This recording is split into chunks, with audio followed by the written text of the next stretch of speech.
Sa mas lumalalang tensyon sa pagitan ng Iran at Israel ay mayroong isang bansa na kung saan ay pumipigil at nakikiusap sa bansang Israel na itigil na ang paggigera sa Iran. Hindi ko alam kung matutuwa ba kayo sa balitang ito dahil ang bansang nakikiusap sa Israel ay walang iba nga kundi ang kakampi ng mga bansang komunista na kung saan ay walang ginawa kundi manggulo sa mga karatig bansa nito. At ngayon nga ay mayroong pangganang makiusap sa bansang Israel na kung maaari di umano ay itigil ang giyera sa pagitan ng bansang Iran. At ang bansang ito nga ay walang iba kundi ang bansang China na kung saan ang presidente ng China ay nakiusap o tumawag ng atensyon sa bansang Israel na kung maaari ay itigil na ang giyera sa Iran.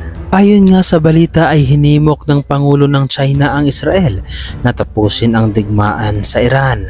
Nananawagan ang Pangulo ng China sa Israel na wakasan ang digmaan nito sa Iran. Gaya ng inulat ng BRICS News, ang pahayag na ito ay dumating sa gitna ng patuloy na tanggalian sa rehiyon. Subalit ang malaking katanungan dito ay makakatulong ba ang diplomatikong apela na ito ng bansang China na mapawi na o tuluyan ng matigil ang digmaan sa pagitan ng Iran at ng Israel. Marami nga ang nangbabatikos nga sa bansang China at sa presidente nito na kung bakit may lakas ng loob na magpatigil ng giyera ang bansang China sa Israel, ganong sila mismo ay gumagawa at nag-uumpisa ng gulo.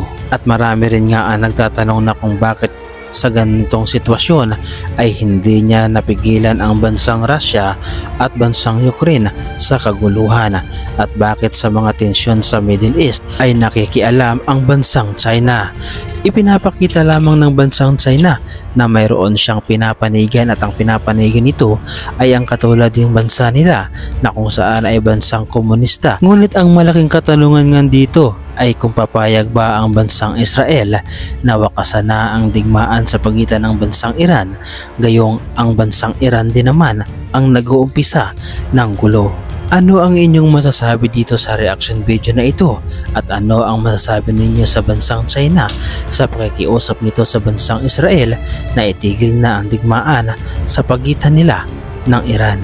Ano ang masasabi ninyo sa reaction video na ito? Ibahagi mo naman ang inyong opinion sa ating comment section.